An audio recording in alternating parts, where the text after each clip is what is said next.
Welcome to the 2025 PADIS WCX main bus Star Wars tier list. Hopefully it'll get uploaded this year. How are you today, Patrick? I'm fine! Okay, A New Hope, this is where the fun begins. Fun begins. Quite literally, because it's the beginning and it's fun. I feel like this time we've done these tier lists so many fucking times. Should we just rank up to Attack of the Clones like right now? Yeah, I mean, I'd go for it. Phantom Menace and Attack of the Clones, I don't know where they're going this time. I always regret chucking them too low. So we're going to chuck them in B. I think they usually go in C. I'm going to go Phantom Menace just above Attack of the Clones. But they're basically level. I don't like it. I don't agree with it, but I accept it. Yeah. Do we need to discuss them? Like, the original trilogy is just goated. They revolutionized movies. The whole story from beginning to end is just extremely well constructed, and it builds on itself in an amazing way. The special effects, even in the original theatrical versions, just they hold up extremely well to this day. And then jumping forward, Phantom Menace, Attack of the Clones, they suffer from, I think George knew when he wanted to make the prequels, Revenge of the Sith was a story he really wanted to tell. And then he had to tell another two movies before that to, like set the stage and give some backstory and, frankly, to fill out a trilogy and make some money. There's not that much going on. And then Attack of the Clones is just hard to watch because some of it's very cringy. I think it's a very hard movie to look at. I think it's maybe the ugliest Star Wars movie because it's all very muddy. I think episode 2 is absolutely beautiful visually. The build-up of the Force throughout the original trilogy and the prequel trilogy, it's just so cool. Like, it's easy to forget when you watch A New Hope how mysterious and mystical the Force is. There's no telekinesis, which is like the most common now Force imagery. It's like, it's all just Force mind tricks. And like Luke using the Force to blow up the Death Star. Like, it's just such a mystical, mysterious thing in A New Hope. It's kind of crazy to think that's what the Force was in the original movie. But then Empire Strikes Back comes on and it builds on the Force in such a great way. Adding telekinesis and I feel like other things. And like hearing Yoda train Luke. And then Return of the Jedi comes in. And it adds Force lightning. And then the prequels crank it up to 11. And the fact is, it builds on the Force such a great way that when you watch A New Hope, it's easy to forget that barely any Force is in A New Hope. Are we going on to the wild card, 2003 Clone Wars? Sector 4 needs reinforcements. We are being overrun. Repeat, we are...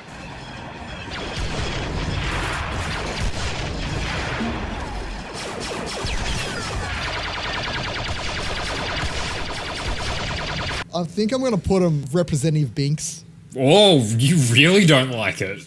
Yeah, it's not my cup of tea. I hate tea. I have a soft spot for 2003 Clone Wars. There's a lot I like about it. For one thing, I think the animation is beautiful. I think it's gorgeous. It does a really good job at bridging the gap between episodes 2 and like setting up 3, especially Anakin's character going from the moody teen into the chill dude. Master Skywalker, there are too many of them. What are we going to do? The action sequences are really well done. They're very beautiful. I think the main problem with it comes from its format as being that micro series, because especially when you watch it all in one go, it's very slow and like sporadically pacey.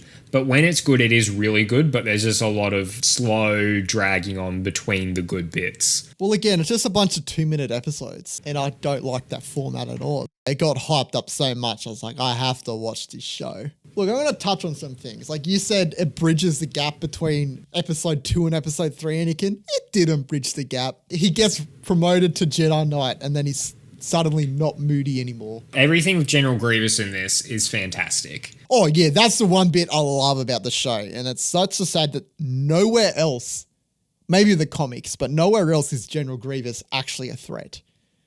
And that is the worst bit.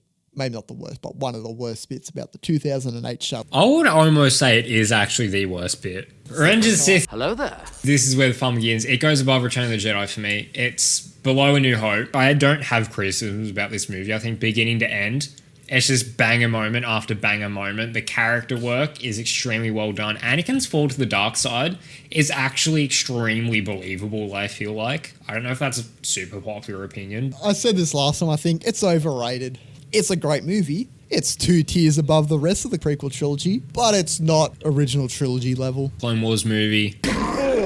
Clone Wars movie, I think, goes below Clone Wars micro series. It's just because it's not a great movie, and obviously I know it's because it's TV episodes that were repurposed into a movie. But like, if I went to watch this in cinemas, I probably would have been very disappointed. Anakin, what? Control your insolence.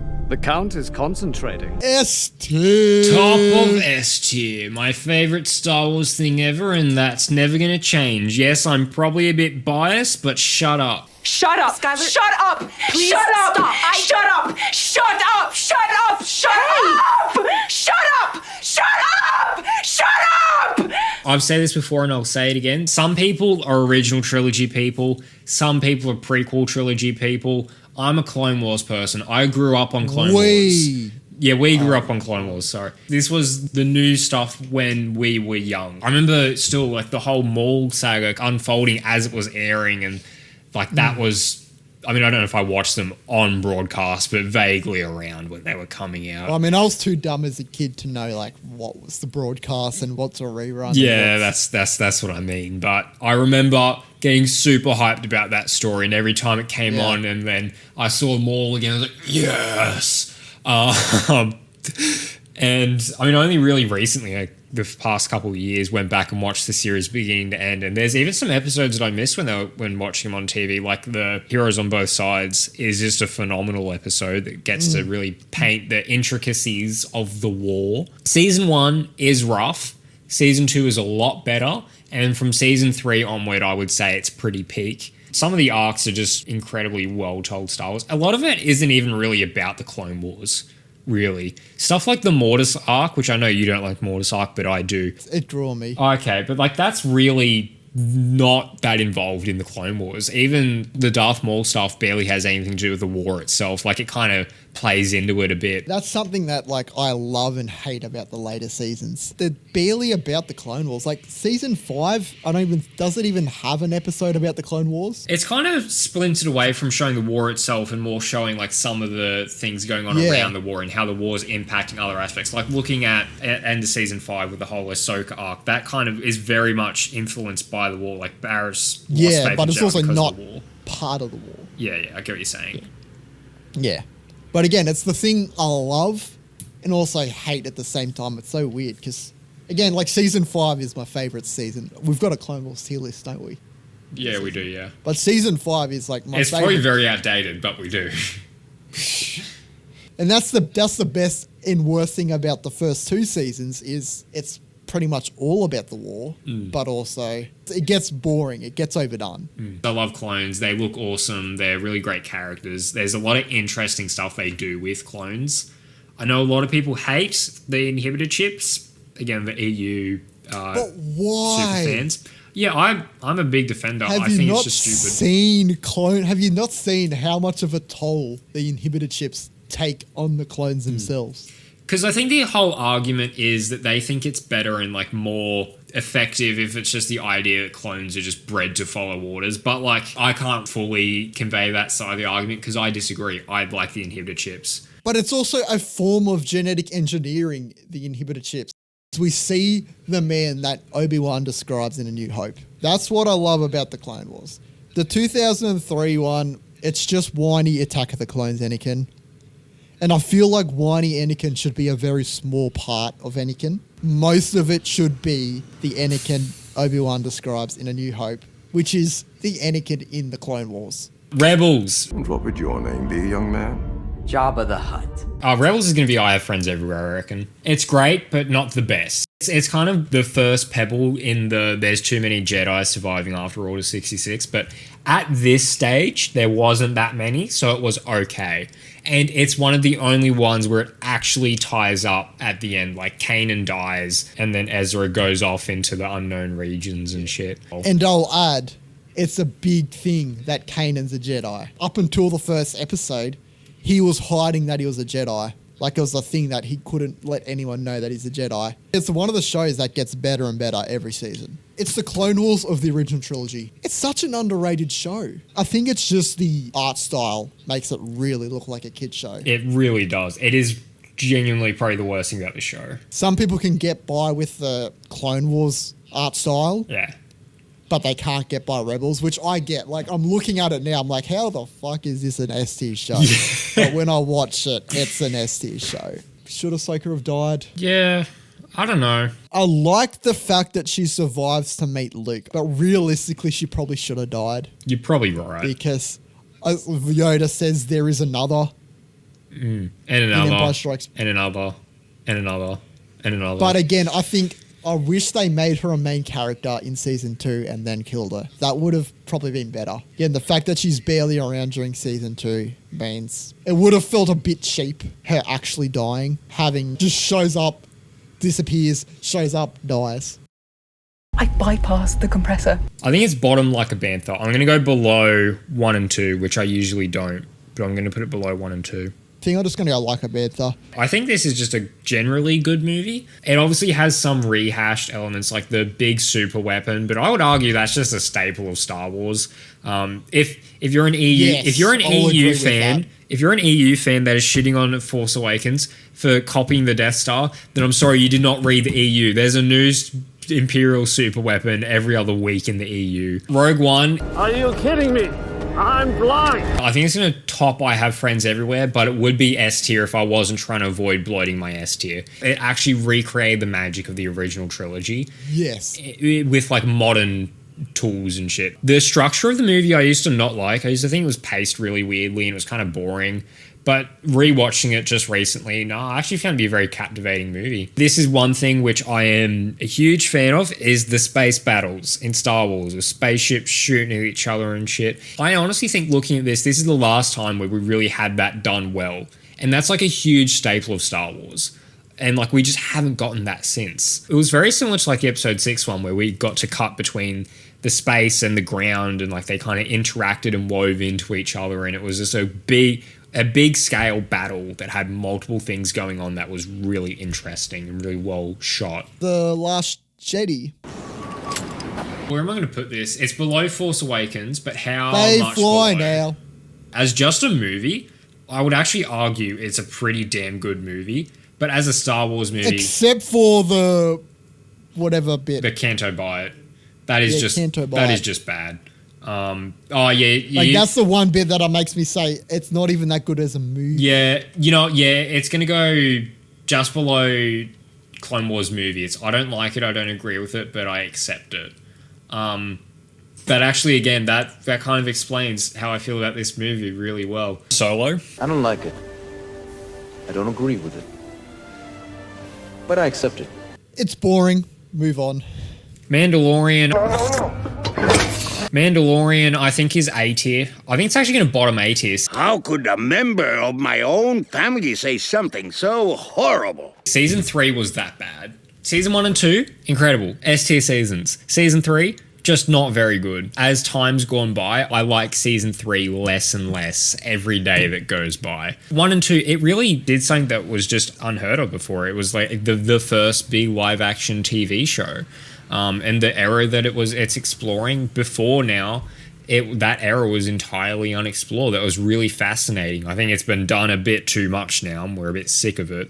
At least I am. I am a bit of a sucker for the whole reluctant dad kind of archetype. I quite enjoy that generally. It is very side questy, but it's a TV show. I'm okay with a TV show being side questy. Movies, I'm not okay with being side questy. Well, actually, that's a good point. I think I'll just interrupt you there. That's a big criticism of this show.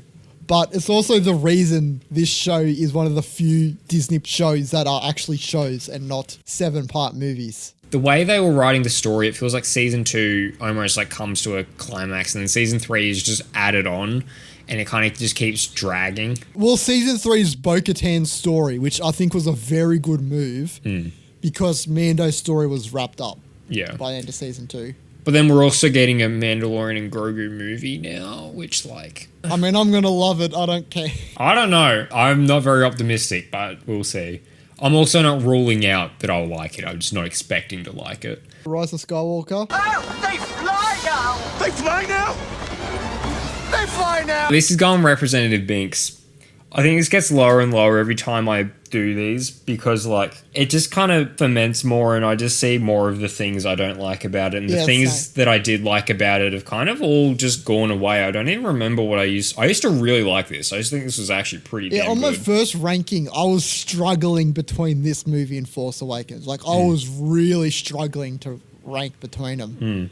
It's so funny to think about that now when it's just above Last Jedi down the bottom. The thing is about Rise of Skywalker, at least Last Jedi, even if it's not a great Star Wars movie, I think it's a well-made movie. It's a well-constructed movie itself. Rise of Skywalker is not. I think it's actually a poorly constructed movie as well as a bad Star Wars movie. Actually, you know what? I agree with you. I'm putting it below Last Jedi. Bad Batch. Hello. What's that? We're going to top I Have Friends Everywhere. I'm going to try really hard to not bloat my S tier. It's going in, this is where the fun begins. Bad Batch is just a great show because it's just more Clone Wars, and Clone Wars is good, and this is more of that. I didn't think I was going to be that into the characters, but by season 2, it's like, oh, I love all these guys, except for Echo, because Echo just does nothing. Poor Echo. Even Omega, does the typical child character going along with all the adults, but it actually does it well. Omega's a great character. The whole transition between episode 3 and into like the more Imperial era was done in a really nice, gentle way, in a really believable arc. Like we go from seeing the clones gradually getting decommissioned to seeing them start to bring in the stormtroopers and seeing them kind of phasing them out. It also did a very good job at ramping it up after seasons. Like the first season, maybe it could have got ramped up a bit quicker. I think season 2 probably should have shifted its focus a bit earlier. But going from we're just trying to survive in this post-episode 3 landscape to transitioning into being involved in more stuff with the clones and some rebellious actions, I think was a great escalation. The choice to have Crosshair go off and dick around for 2 seasons and be a bastard before bringing him back into season 3 as a good bloke was a stroke of genius because it shows that perspective of that character that's in the Empire and seeing what's going on. It was so crazy thinking about the first tier list, how I hadn't even seen this because I was like, they were kind of bad characters in Clone Wars. Well, side characters. Yeah. But because they were sort of butting heads with the clones, you know, calling them regs, I was like, I don't really want to watch a show about these guys. And then I watched it and immediately I'm like, okay, these guys are such good characters. They're kind of like Rebels, similar style characters where it's like you don't expect to care for them, but you do. Season 2 was not the best season. Yeah, they should have ditched Sid way earlier. They could have done more with what Rex and Echo were doing. Just think about this show, like how good it was as well. It just makes me kind of stunned, like looking at like Kenobi, Book of Boba Fett. I would sacrifice so many of these just to get another Clone Wars style animated show because they're just so incredibly well made. Season 3 of Bad Batch. How does that compare to Season 5 of Clone Wars? I think Season 3 of Bad Batch is as good as the best of Clone Wars. Well, because Season 5 of Clone Wars has the droid arc. Yeah, eh? So does Season 3 of Bad Batch beat that? Yeah, no, actually, I reckon it would. You got Season 7 Clone Wars animation. And then you've got Season 3 onwards level writing. Book of Boba Fett. A lizard. Thank you. I will let it guide me. I think this one goes down because this was the first Mandoverse project. Yeah. Apart from obviously the Mandalorian. But I think if it was the one spin-off, it would have been a lot higher. Yeah, the Mandoverse just hasn't been good. I don't really like the idea of the Mandoverse, especially post-Andor. The Mandalorian probably would have been better without the Mandoverse. Yeah. Firstly, they would have done the best bit of Book of Boba Fett in the Mandalorian, which those episodes, I know some people think they're, a bit fan servicey, but I love those episodes. Yeah, no, they're as good as season 1 and 2 of Mandalorian. Which they probably were written for the Mandalorian. But also season 3 would have been better without having to set up Ahsoka. And possibly the Mandalorian movie. If the story of Book of Boba Fett was told as a side plot in Mandalorian, I would have been a lot more okay with it. Mandalorian could have just had a couple more episodes to incorporate. Yeah. That is a side plot. Yeah, that's what I'm saying. I think the other big thing about Mandoverse, the whole point of the Mandalorian goes against the idea of the Mandoverse. The Mandalorian is kind of like Andor, like it's a smaller scale story. That's the whole point of the character of the Mandalorian. And like the show. And then turning it into this bigger thing. Yeah, it kind of grew out of proportion. Anyway, I'm sandwiching it in the middle of I don't like it, I don't agree with it, but I accept it. It's just below 2D Clone Wars and just above 3D Clone Wars movie. So a lot of these shows, like Boba Fett, we ranked a lot higher when they came out. And I think we were saying that like these were all underrated shows. And I feel like we were right. But I think what we're seeing now is the shows that are ranking lower are the shows that just shouldn't have been made in the first place. Yeah.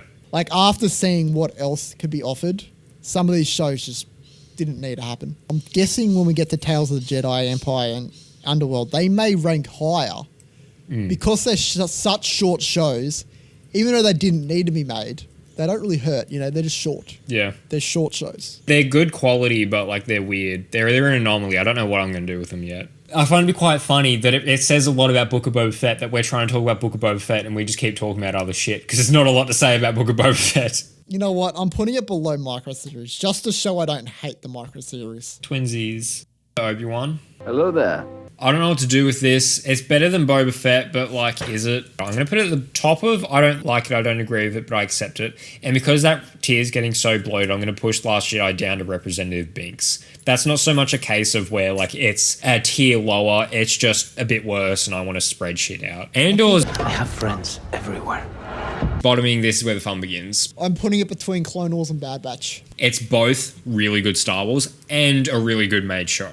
It's both. Which just proves that it's possible. It's also the perfect kind of spin-off show where it doesn't step on the toes of anything. It stands on its own, but it's supportive of other stuff. It builds on the original trilogy so well. This is actually on the channel, in one of the Lego Star Wars videos, where I was commenting on, oh my god, they're only going to do one season of Obi-Wan Kenobi, the show that we actually care about, and 2 whole seasons of Andor about this loser rebel dude. And like now, I was just looking at where Andor is in S tier and Kenobi is down in C tier. They blew every expectation away. Mon Mothma and Luthen Rail completely stole the show. This could have been the Mon Mothma and Luthen Rail show, and I would have loved it. It effectively was, to be honest. Going really into the more political and the espionage-y, I guess, I don't know if that's the right word, but you know what I mean, side of the rebellion starting is just really fascinating to see. And seeing some of the darker sides of the rebellion as well is just really enjoyable. The fact that like Mon Mothma, how she was cast in Revenge of the Sith and got all her scenes deleted. And then 20 years later, she's like the star of a show. What people consider the best Star Wars show. It's just kind of crazy, eh? Out of all the live action shows, this is the one that's the most like a show. Because it has very clear like arcs and shit. We have the introductory arc and then the whole bank arc and then the prison arc and then coming back to Ferrix arc, and then season 2 goes into that year-by-year structure, which at first I thought I was going to hate. Yeah, but it worked. But it worked so well. It actually was fantastic. Tales of the Jedi. These are all going back-to-back. These could all basically be the one thing. I like that they're just short things released on Star Wars Day. Yeah.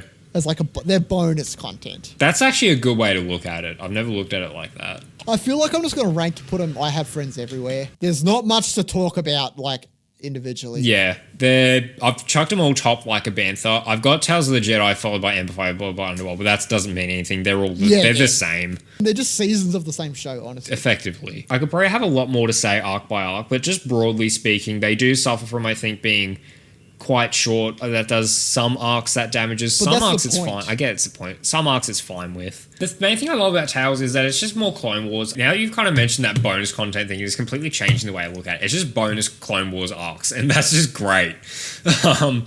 I would love if they were full-length episodes, but I get this is kind of the point, and it generally works most of the time. And it kind of also does, you know, similar to Bad Batch and whatever, like with Tales of the Empire and Underworld, it's cool seeing just stories set immediately following episode 3. That's just a very interesting era that I think they can do a lot with. And I'm happy to see them doing stuff with it in animation. When they do live action Clone Wars era, it just looks cheap. Yeah, like in Ahsoka. And just because that animation defined the era. So either it's going to look too Andor-y or it's going to look cheap.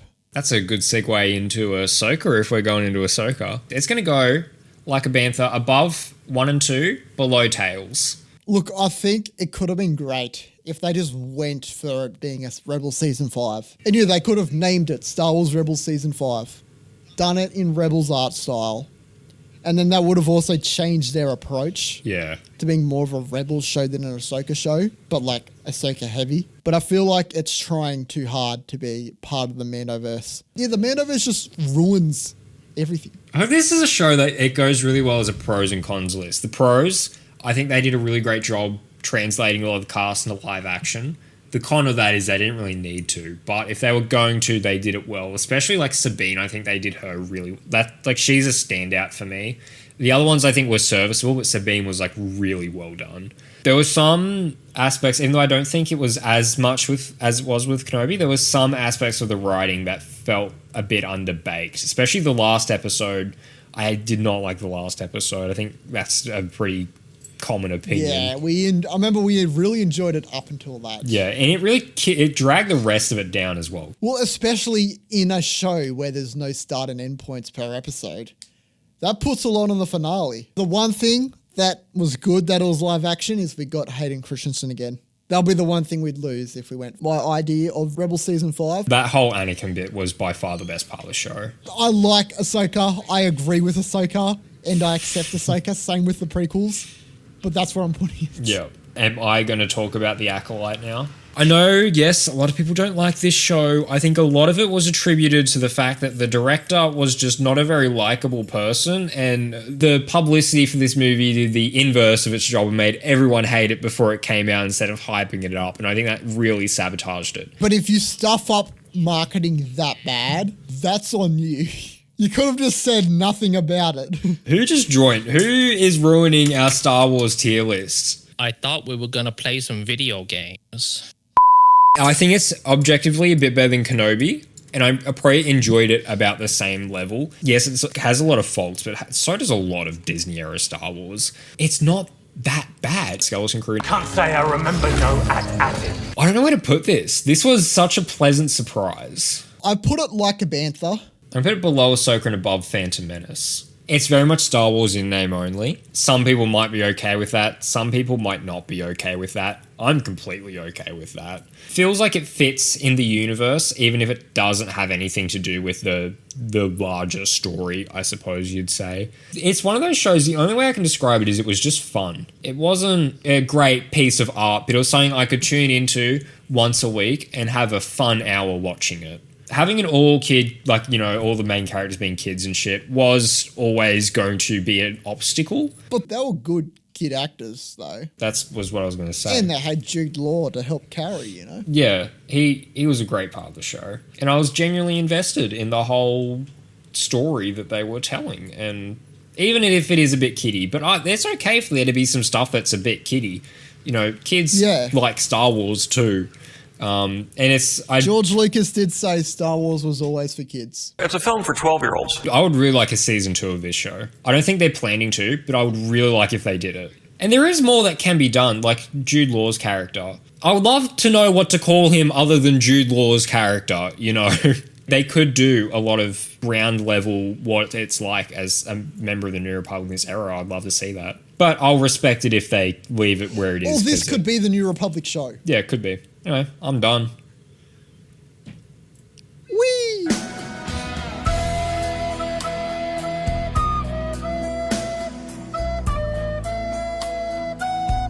Pat Davis has joined us, so we have to go play video games. Get out of my room, Mom. I'm playing Minecraft.